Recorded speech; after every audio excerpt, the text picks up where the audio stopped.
அடுத்தடுத்த திருப்பங்கள் அரசியல் களத்தில் அரங்கேறிக் கொண்டிருக்கின்றன. நம்மோடு தொலைபேசி வாயிலாக இணைந்திருக்கிறார் பத்திரிகையாளர் திரு ஷபீர் அவர்கள். வணக்கம் திரு ஷபீர்.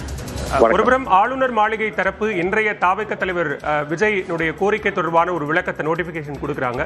அதே நேரத்தில் அதிமுக பொதுச் செயலாளர் எடப்பாடி பழனிசாமி ஆளுநரை சந்திக்க இருக்கிறார் அப்படிங்கிற ஒன்றையும் நம்ம பார்க்கிறோம். எப்படி பார்க்கிறீங்க இந்த சூழலை?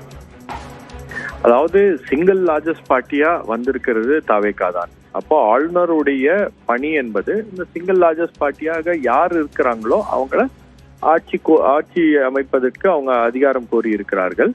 அப்போ அதை அவர் அலோவ் பண்ணி இருக்கணும். அதுதான் ஆளுநருடைய வேலை. ஆனால் அது பண்ணாம ஆளுநர் இவங்களுக்கு எவ்வளவு நம்பர்ஸ் இருக்கு, அவங்களுக்கு 117 இருக்கிறதா இல்லையா அப்படின்ற விஷயங்கள் எல்லாம் ஆளுநர் ஆராய்ந்து கொண்டு இருக்கிறார் அப்படின்றது அது ஒரு சரியான ஒரு அணுகுமுறை இல்லை. அது சட்டப்படி அது சரியில்லை. அதாவது இந்த விஜய் அவர்களுக்கு தாவேகாவுக்கு ஆட்சியில் நீடிப்பதற்கு அவங்களுக்கு போதிய அளவு எம்எல்ஏஸ் உடைய ஆதரவு இருக்கிறதா இல்லையா அப்படின்றத முடிவு செய்யக்கூடிய இடம் என்பது சட்டமன்றம் தான். அதுதான் முறை.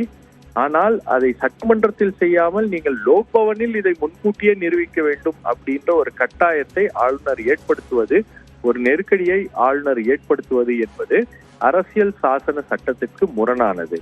சோ அதுதான் இங்க இருக்கக்கூடிய மிகப்பெரிய கேள்வி.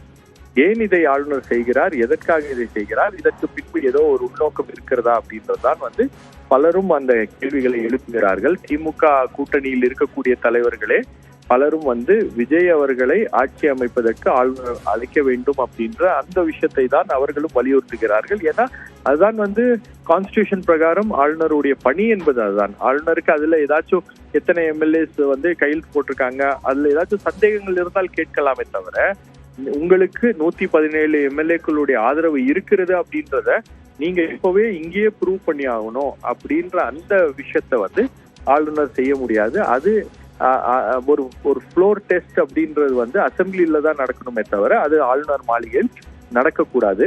இன்னொரு பக்கம் பாத்தீங்கன்னா ஆளுநரை திரு இபிஎஸ் அவர்கள் சந்திக்கிறார் அப்படின்றதும் இது ஒரு லேட்டஸ்ட் டெவலப்மெண்டாக இருக்கிறது. காரணம் என்னன்னா எந்த நோக்கத்துக்காக அவர் சந்திக்கிறார் என்ன அப்படின்றது நமக்கு வெளிப்படையாக தெரியல. அப்போ இபிஎஸ் வேற ஏதாச்சும் திட்டங்களோட இந்த ப்ராசஸை டிலே பண்றதுனால எதிர்கட்சியாக இருக்கக்கூடிய அதிமுகவுக்கு வேற ஏதாச்சும் வாய்ப்புகள் உருவாகி இருக்கிறதா அல்லது வாய்ப்புகள் உருவாக்கக்கூடிய சூழல் ஏற்பட்டுள்ளதா அப்படின்ற அந்த கேள்விகளும் அந்த சந்தேகங்களும் தற்போது எழுந்திருக்கிறது. மிக நன்றி திரு ஷபீர். இணைப்பில் கருத்துக்களை பகிர்ந்து கொண்டமைக்கு நன்றி. அடுத்தடுத்த